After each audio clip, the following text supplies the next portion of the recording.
देशातलं एक मोठं वास्तव्य. अनेक कुटुंबांना आजही रोजचं अन्न मिळणं मोठी लढाई असते. हीच लढाई कमी करण्यासाठी आला नॅशनल फूड सिक्युरिटी ॲक्ट.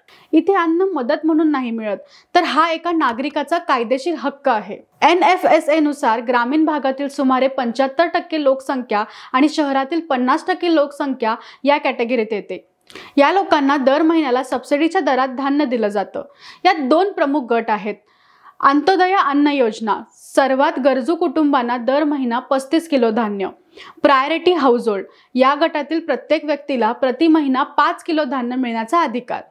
NFSAचा आणखीन एक मजबूत पाऊल म्हणजे लाईफ सायकल अप्रोच.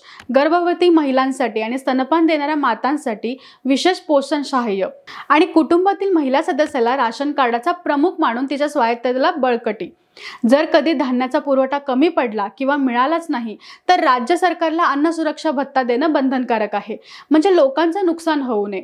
NFSA म्हणजे राशन पुरता विषय नाही, हा आहे पोषणाचा हक्क, घरातील अन्न सुरक्षितेची हमी आणि प्रत्येक कुटुंबाला कमीत कमी मूलभूत अन्नधान्य उपलब्ध करून देण्याचा राष्ट्रीय जबाबदारी.